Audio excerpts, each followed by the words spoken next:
Hello everyone, কেমন আছো তোমরা সবাই? আশা করি সবাই ভালো আছো। আজকে পাইথন প্রোগ্রামিং এর এপিসোড 4।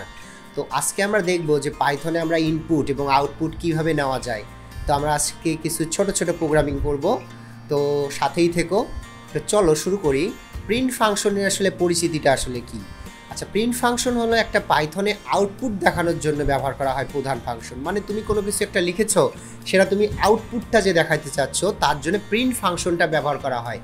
এবং দেখবা যে তোমরা যে সি প্রোগ্রামিংয়ের ক্ষেত্রে আমাদের পাইথন প্রোগ্রামিং কিন্তু অনেক হাই লেভেল একটা ল্যাঙ্গুয়েজ, যে জিনিসটা খুব সহজেই আমরা কিন্তু ইংলিশ ভাষায় লিখতে পারি।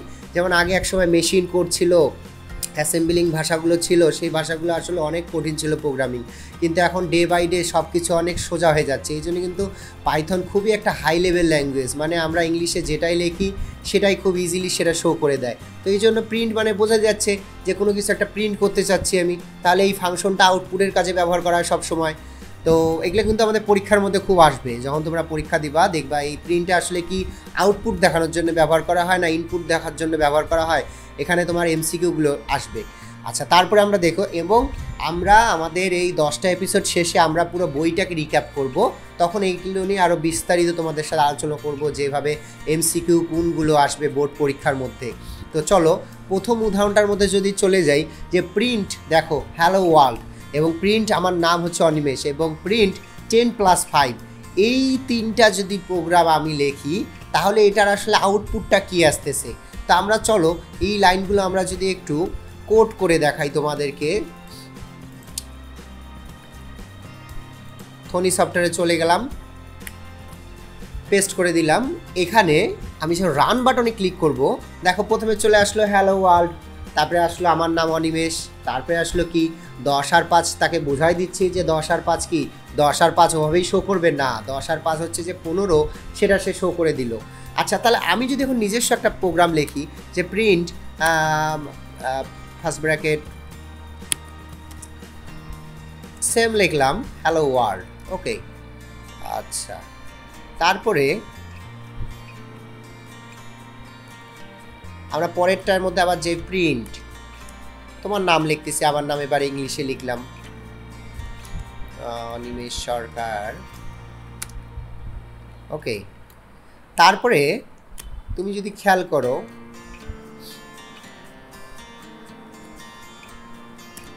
আমরা প্রিন্টের মধ্যে এই 10-এর সাথে আমি এবার গুণ দেই 5, তাহলে এখন কি আসবে দেখো তো। আমি এটাকে এখন প্রিন্ট করি, এই প্রিন্টটা বাদ দিয়ে দিলাম, এটা আমি ডিলিট করে দিলাম, আমরা নতুন একটা প্রোগ্রাম লিখেছি। সেইখানে আসলে কি আসতেছে, যে 5×10 হচ্ছে 50, প্রিন্টটা কি করলো হ্যালো ওয়ার্ল্ড, যেটা আমরা ফার্স্ট ব্র্যাকেটের মধ্যে দিয়ে দিছি, এবং তারপরে প্রিন্টটা কি আসলো, যে আমার নাম ওখানে লিখে দিছি, এবং লাস্টের প্রিন্টটায় কি আসলো, যে 10-এর সাথে আমি 5 গুণ করে দেখাচ্ছি। এখানে তুমি 10-এর সাথে 5 বিয়োগ করেও দেখাইতে পারো, তোমার উপরে সেটা। দেখো 5 হয়ে গেল, বুঝতে পারছো বিষয়টা? ওকে, তারপরে আমরা চলে যাই নেক্সট স্লাইডে। এইটা কি, এই স্লাইডের মধ্যে রয়েছে যে ইনপুটের ফাংশনের বিস্তারিত কিছু পরিচিতি। যেমন ইনপুট ফাংশন আমরা দিব, এই ইনপুট ফাংশনের মধ্যে ডেটা বা তথ্য ব্যবহার করা হয় যখন আপনার প্রোগ্রামের ব্যবহারকারী কাছ থেকে কোনো তথ্য, নাম, বয়স এবং পছন্দের বিষয়ে জানার প্রয়োজন হয়, তখন এই ফাংশনটা কিন্তু কাজে লাগে। যে ইনপুট ফাংশনটার মধ্যে দিয়ে দিলাম আপনার নাম কি, আমার নাম হলো অমুক, তখন কিন্তু এই ফাংশনটা ব্যবহার করা হয়, এই ইনপুট ফাংশনটা, যেটা তুমি মানে ওখানে দিয়ে দিচ্ছ। আমরা একটু পরে প্রোগ্রাম লিখবো, তখন বুঝতে পারবো আরও জিনিসটা। তারপরে আসতেছে সংখ্যা ইনপুটের ক্ষেত্রে বিশেষ সতর্কতা রয়েছে, এবং স্ট্রিংয়ের ক্ষেত্রে ইন্টিজার রূপান্তরের বিষয়ে কিছু সতর্কতা রয়েছে। প্রথমে আগে বলি স্ট্রিং হিসেবে ইনপুট। যখন তুমি স্ট্রিং হিসেবে ইনপুট দিচ্ছ, তোমাদের কি মনে আছে আসলে স্ট্রিং কী কাজে ব্যবহার করা হয়? যদি মনে না থাকে আমি আবারও বলছি, স্ট্রিংটা হচ্ছে যখন তুমি কোনো একটা ক্যারেক্টার লিখবা, তুমি একটা টেক্সট লিখবা, লম্বা টেক্সট লিখবা, সেখানে কোনো ধরনের কোনো পূর্ণ সংখ্যা, দশমিক সংখ্যা থাকবে না, ওকে। তাহলে স্ট্রিং হচ্ছে একটি গুরুত্বপূর্ণ বিষয় যা ইনপুট ফাংশনের মধ্যে নেওয়া হয়, যেটা ডেটা পাইথনে স্ট্রিং টেক্সট হিসেবে বিবেচিত হয়, এবং এমনকি আপনি একটি সংখ্যা ইনপুটে দেন সেটাও টেক্সট হিসেবে নেওয়া হয়। এবং ইন্টিজার ফাংশনটা কি কাজ করতেছে, যদি আপনার ইনপুটটিকে দিয়ে কোনো গাণিতিক কাজ বোঝানো হয়, যেমন যোগ, বিয়োগ, গুণ, ভাগ, তখন অবশ্যই পূর্ণ সংখ্যা হলে তোমাকে ইন্টিজার বা আইএনটি ফার্স্ট ব্র্যাকেটের মধ্যে এটা দিতেই হবে। এবং দশমিক সংখ্যা হলে তুমি কি শিখেছিলাম? প্লট। আর কি মনে আছে? যদি মানে সত্য কিংবা মিথ্যা তখন কি ভুল। তো দেখো এখানে যদি আমরা উদাহরণ হিসেবে দেখি যে এজের মধ্যে কি লিখতেছি? ইন্টিজার। তাহলে ইনপুটে কি তোমার বয়সের সংখ্যা, মানে আপনার বয়স কত, আউটপুটের মধ্যে দেখাবে যে তোমার বয়সটার কত। ওখানে তুমি ইনপুট করে দাও, দেখি তুমি দিতে পারো 29, 30, তখন সেটা তোমাকে বলবে যে আপনার বয়স এত বছর। তাহলে আমরা আসলে সরাসরি কোডের মধ্যেই চলে যাই, তাহলে তোমরা এটা আসলে ক্লিয়ার হবা। তো দেখো আমি এটাকে কপি করলাম, কপি করার পরে এটাকে যদি আমি পেস্ট করি, দেখো কি আসলো যে আপনার বয়স কত। হ্যাঁ, আপনার বয়স কত। এখন আমি এখানে দিলাম আমার বয়স 29, তারপরে কি ইন্টার প্রেস করে দিলাম, তাহলে কি আপনি 29 বছরের, মানে আমার বয়স হচ্ছে 29 বছর, সেটা সে সুন্দর করে রেখে দিল। তাহলে এখানে আমি কি কাজ করলাম যে এজের মধ্যে ভেরিয়েবলের মধ্যে আমি ইন্টিজার কেন নিয়েছি? কারণ এখানে আমি অবশ্যই একটা ইনপুটের মধ্যে কি বসাবো? সংখ্যা বসাবো। এখানে তো আমি টেক্সট বসাবো না। যদি টেক্সট বসাইতাম তখন কি আসতো? স্ট্রিং আসতো, বুঝতে পারছো? তাহলে প্রিন্ট কি আসলো? প্রিন্ট আপনি এজ কত বছরের, আমি এত বছরের। এখন তুমি এখানে লিখতে পারো যে ইউ আর, হ্যাঁ এখানে তুমি ইংলিশে লিখে দাও ইউ আর, এত এজের ইয়ার্স। ওকে, তাহলে এখানে দেখো আবার যদি আমি এখানে ক্লিক করি, আপনার বয়স কত বছর, আমি 29 দিয়ে দিলাম, তাহলে ইউ আর 29 ইয়ার্স। বুঝতে পারছো? আশা করি সবাই ক্লিয়ার। ওকে, তারপরে আমরা নেক্সট স্লাইডে চলে যাই। এখন দেখো একটা উদাহরণ আমরা দেখব। সেই উদাহরণটা কি? যে ইনপুট এবং আউটপুট ফাংশন ব্যবহার করে বিভিন্ন ধরনের ছোট ছোট প্রোগ্রাম আমরা তৈরি করতে পারি। যেমন দুটি সংখ্যার যোগফল যদি আমি ব্যবহার করতে পারি, লাইক ক্যালকুলেটর। একটা ছোট্ট ক্যালকুলেটর আমি এখন তৈরি করে ফেলবো। দেখো তাহলে আমাকে কি করতে হচ্ছে? আগে প্রোগ্রামটা আমরা কপি করে পেস্ট করি এখানে। ওকে, এখানে দেখো প্রথমে কি লিখলাম?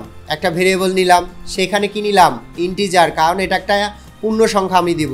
তারপরে কি নাম্বার, সেকেন্ড নাম্বার যেটা আসলো সেটা কি ইন্টিজার, ইনপুটের মধ্যে দ্বিতীয় সংখ্যা। এবং প্রিন্টের মধ্যে কি আসলো? যোগফল, নাম্বার 1 এবং নাম্বার 2। তাহলে তুমি দেখো আমি যখন এটাকে রান করব, তাহলে কি বলছে? প্রথম সংখ্যা দিন, কারণ প্রথম সংখ্যা আমি দিয়ে দিলাম 50। তারপরে আমার কাজ কি? ইন্টার প্রেস করব। তারপরে কি, যেমন ক্যালকুলেটারে যোগ করো, দেখো না যে ক্যালকুলেটার 50 দিলা, তারপরে প্লাস আইকনের মধ্যে তুমি ওখানে প্রেস করলা, তারপরে ইন্টার প্রেস করলে কিন্তু তোমার ওখানে সমান চিহ্ন দিয়ে কিন্তু তোমার চলে আসবে অ্যান্সারটা। ঠিক সেরকম আমরা পাইথন প্রোগ্রামিংয়ের মধ্যে করতেছি। পরের সংখ্যাটা দিয়ে দিলাম 50, তারপরে কি করব? ইন্টার প্রেস করব। দেখো তো যোগফল কি আসলো? 100 চলে আসলো। তাহলে তুমি কিন্তু একটা ছোট্ট প্রোগ্রাম কিন্তু করে ফেললা, যেটা দিয়ে তুমি যোগ করে দেখাইতে পারো। তাহলে এখানে দেখো সেম জিনিসগুলো কিন্তু তুমি বাংলা থেকে ইংলিশেও লিখতে পারো। জাস্ট দেখানোর জন্য, বোঝানোর জন্য এটা দেখাইলাম। তাহলে আমার আরেকবার যদি রিক্যাপ করি, নাম্বার 1 ইন্টিজার কি? অবশ্যই একটা ইন্টিজার সংখ্যা বসাবা। তারপরে কি নাম্বার 2, এখানে ইন্টিজারের জায়গায় কি দ্বিতীয় সংখ্যা বসাই দিলা। তারপরে সেটা যখন তুমি ইন্টার প্রেস করবা, যোগফল। এখন আমরা যদি এখানে ইন্টিজার না লিখে ফ্লট লিখি, হ্যাঁ ফ্লট, তারপরে কি আবার দিয়ে দিলাম ফ্লট। আমরা দেখতেছি, কারণ আমরা ইন্টিজার দিয়ে দেখলাম, ফ্লট দিয়ে দেখি এবার। তারপরে কি দিলাম? প্রথম সংখ্যা দিলাম 5, তারপরে আবার দ্বিতীয় সংখ্যা দিয়ে দিচ্ছি 5। কিন্তু দেখো এখানে যখন যোগফল আসলো, যোগফলটা কি আসলো? 10.0, মানে দশমিক চলে আসলো। কেন আসলো? কারণ এখানে আমরা ফ্লট দিয়েছি। কারণ আমরা জানি ফ্লট হচ্ছে কি দশমিক সংখ্যাকে ডিক্লেয়ার করে। জিনিসটা বুঝতে পারছো? এখন তুমি যদি চাও যে প্রথম সংখ্যাকে 5.5ও এখানে তুমি দিতে পারো, 5.5।